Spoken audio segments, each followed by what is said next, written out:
So first of all, thank you very much to Noemi for giving me this opportunity to present some of the work I have been doing for the last, 10 years or so, together with some colleagues. And what I want to do today is present kind of the core or the key argument in this book, which is currently in production, should be coming out anytime soon, which we have edited together with Tine Gammeltoft, who is a colleague of mine at the University of Copenhagen, and I'm sure our Vietnamese scholars are very familiar with her work on prenatal screening in Vietnam.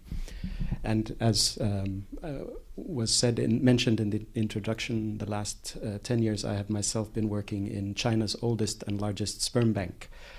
So I was very interested to see the sperm bar experiment. And I just arrived from Copenhagen this morning, which, as we also heard, is one of the capitals of sperm exporting. The director of Cryas claims that he wants to be the McDonald's of sperm, so very much in line with the... Okay, so let me just get started here. So I think, as we heard from Christoph's talk this afternoon, there's nothing new about selective reproduction. I mean, as far back as historical records go, there has been selective reproduction. But what we try to do in this book is to ask the question of what 21st century biomedicine has done to selective reproduction, because there's no question that historically, today, there are unprecedented possibilities for technological intervention into childbearing processes.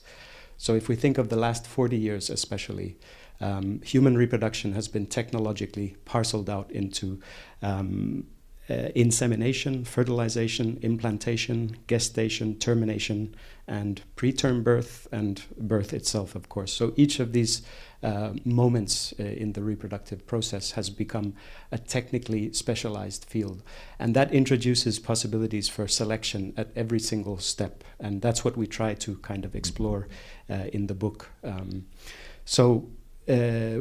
As we argue in the book, in the 21st century, selective reproduction increasingly takes place through decisions about which gametes to fertilize, which embryos to implant, and which fetuses to abort. Those are the three kind of primary spheres or arenas within which selective decisions are being made. And these new possibilities, of course, raise urgent questions for social scientists, for ethicists, for politicians, for policymakers. And what we try to do this in this book, because this is such an ethically charged field, is to try to ask the empirical question. Most of the contributors are coming from sociological or anthropological backgrounds of how are these technologies actually being used in different parts of the world. Our argument is that to inform the ethical debates, it's very important that we have a clear sense of how they are actually being used and experienced by the people who use them. So in the book, okay, thank you. So in the book, we define selective reproductive technologies as those technologies used to prevent or promote the birth of particular kinds of children. So it's the kind of child that is at stake when it's selective reproduction. And what we try to show in the book is that as these selective reproductive technologies, or SRTs, have been developed and routinized, they have spread throughout the world. So selective reproduction is ubiquitous, and it's not limited, and again we saw this earlier, to any specific parts of the world. But what is different are the ways in which these SRTs gain traction, stabilize. So the way in which they become available and are used in different cultural, social, and socioeconomic contexts differ. So with the increasing availability of SRTs, selective reproduction is taking place on a historically unprecedented scale. So that's through sex-selective abortion following ultrasound scans, as we heard about, abortion following detection of fetal anomalies during routinized prenatal screening and testing programs, as we will hear about tomorrow, the development of pre-implantation genetic diagnosis techniques, so that's at the implantation stage, and also we include the screening of potential gamete donors, as we saw in the clip on the sperm bar. So the screening of potential gamete donors with the desire to choose certain traits. So Now, as we know, over the last 3 decades or so, social scientists have followed assisted reproductive technologies on routes of routinization and globalization, examining their development by clinicians and scientists, as well as their impact on the daily lives of involuntarily childless couples in different cultural and socio-economic settings. So some of you are probably familiar with Marilyn Strathern's early reflections on such reproductive technologies as nature-assisted. As she argued in Reproducing the Future, nature-assisted compromises the definition of nature as those conditions of life from which intervention is absent. What is given is no longer given by nature itself, but is visibly circumscribed by technological capacity. So this is the argument that assisted reproduction is providing nature with a helping hand. So you do not have to accept that you are infertile, because now we have the technological capacities to intervene and to assist involuntarily childless couples. And as she quoted one medical company in the early 1990s in their marketing material, if nature can't deliver, sometimes nature needs a helping hand. So assisted reproduction is a kind of a helping hand technology which just tries to step in when nature itself fails. Now, in recent years, similar kind of social scientific attention has been directed at what we term selective reproductive technologies. And not least, it must be said here in France, I'm thinking of the work, obviously, of the scholars who are present here, but also of Professor Dominique Mémy's work on prenatal screening from some years back. So there has been more and more attention from anthropological and sociological approaches to these, the routinization of these technologies. And what we are saying in this book is that we feel that it's important to distinguish between assisted reproduction and selective reproduction, and assisted reproductive technologies and selective reproductive technologies, because of the differing objectives that are at stake. So if nature-assisted is a fitting caption for assisted reproduction, then selective reproductive technologies might be summarized as nature-directed. So from nature-assisted to nature-directed. And indeed, this is what Sarah Franklin and Celia Roberts were pointing to when they contrasted IVF, so in vitro fertilization, and pre-implantation genetic diagnosis in their book Born and Made. As they argue, while both involve the in vitro fertilization of gametes, the goal of IVF is a child, whereas the goal of PGD is in a sense the reverse, in that it is aimed at preventing some kinds of children being born. So that's really where we take this notion of kinds of children. So the point being that SRTs involve a decision not just to seek a viable pregnancy and birth, but indeed to determine pregnancy outcome in very specific ways, which is to say, as I've said, by preventing or promoting the birth of specific kinds of children. So you could say that SRTs are a kind of vote of no confidence against nature, as they do not so much stand in for natural biological processes as they seek to steer and or obstruct these same processes. So social studies of assisted reproductive technologies have pointed to the importance of kinship and relatedness in explaining the uptake of these technologies, as these couples who are involuntarily childless go to great lengths to ensure that they have their own genetically related children. SRTs, on the other hand, are not really primarily playing out in a context of infertility. Couples who pursue the use of SRTs are typically not negotiating an inability to conceive, and as a result, they're not primarily concerned with ensuring succession through genetically related offspring or realizing a dream of having a family. Instead, they're really orienting themselves towards the future living of their families. So the future living of families is what is at stake with selective reproduction. So when making selective reproductive decisions, families invariably engage with their futures in terms of different, as I've put it in previous work, kinds of living that they might want to avoid, so living with cystic fibrosis or living only, in quotation marks, with girls, or a kind of living that they are trying to achieve, so living with healthy children, raising a son, and so forth. So in these cases, as I've said, it's not that nature can't deliver, it's rather that nature cannot be left to its own devices. That's the key difference here. Now, having distinguished between the two, we know, of course, that any proposed kind of dividing line is always going to be blurred between assisted and selective reproduction. they often overlap because of the techniques, and it's really difficult to imagine any reproductive process devoid of attempts to influence pregnancy outcome. Anyone who is establishing a family very often is concerned about the health of that child. So in some senses, all reproductive processes are selective in those ways. But in our book, we're really focusing on these techniques and technologies that specifically have been developed to influence pregnancy outcome.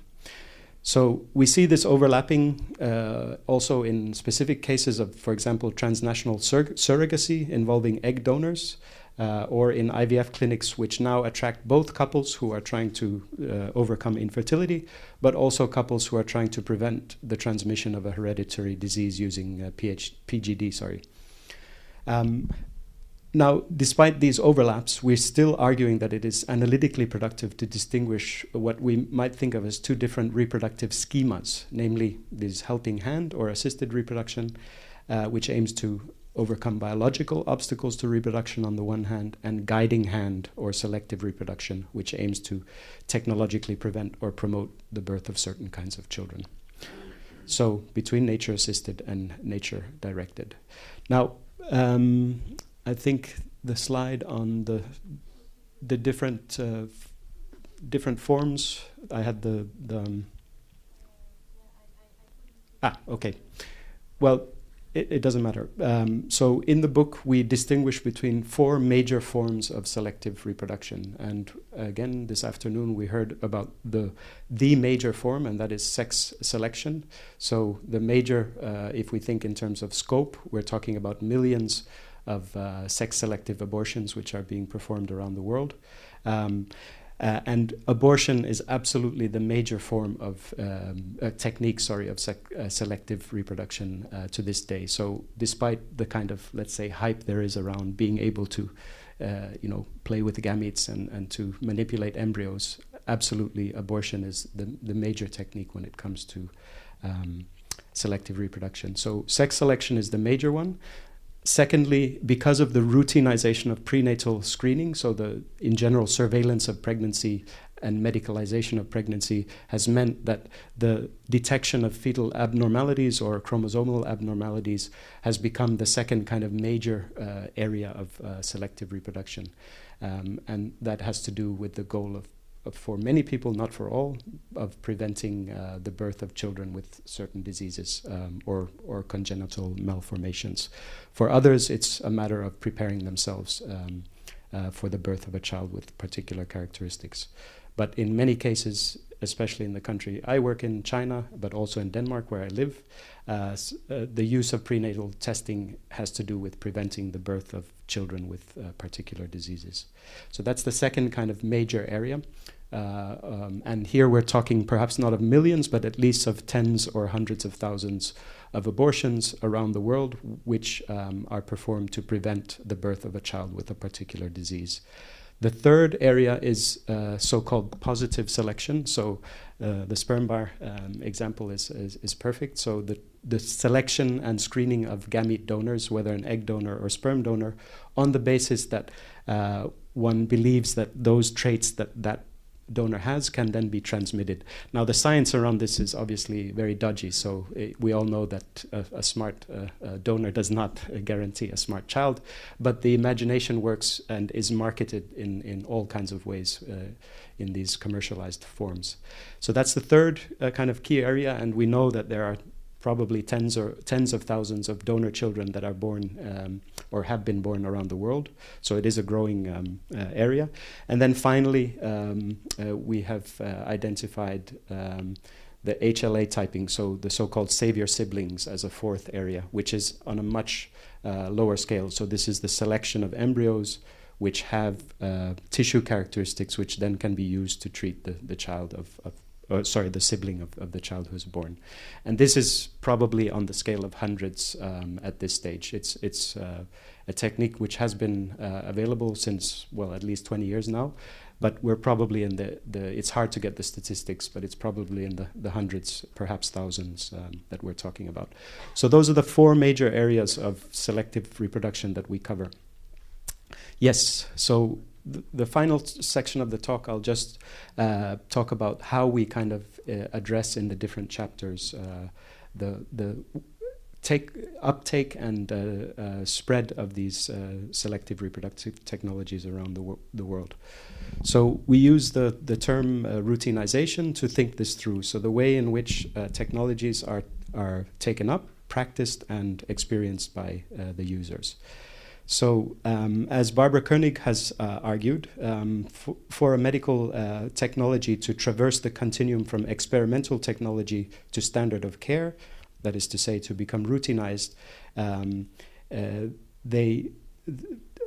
medical technologies often go through variegated patterns of acceptance in different countries. So from pioneering breakthroughs, which is often followed then by a time of perhaps concern and resistance when it comes to reproduction, followed by regulation and normalization, and then finally the kind of rollout that we've seen. And I think prenatal testing is a good example of this in many countries.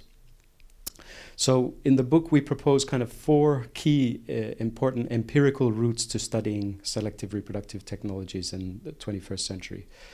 First are the techniques themselves. So as I mentioned, from fertilization, implantation, gestation to birth, specific techniques have been developed over the years to kind of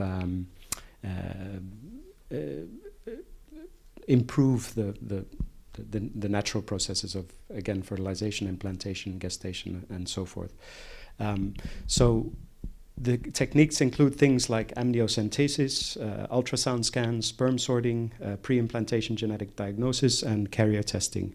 And each of these techniques can and indeed have been by many scholars studied in terms of their kind of histories and social life. So I'm thinking of Raina Rapp's work on amniocentesis, Franklin and Roberts' work on PGD, my colleague Tina Gameltoft's work on ultrasound screening in Vietnam, and indeed some of the work that is presented here as well. So once standardized, such techniques can then be rolled out, and it's the rollout that we're really interested in. So routinization means that techniques are not just invented, but actually rolled out and made available on rather large scales, especially in countries with large populations. So in our book, for example, Rajani Bhatia has a contribution where she kind of traces the historical development of microsorting of sperm, and gives us a kind of socio-historical account of how the technique of microsorting was developed.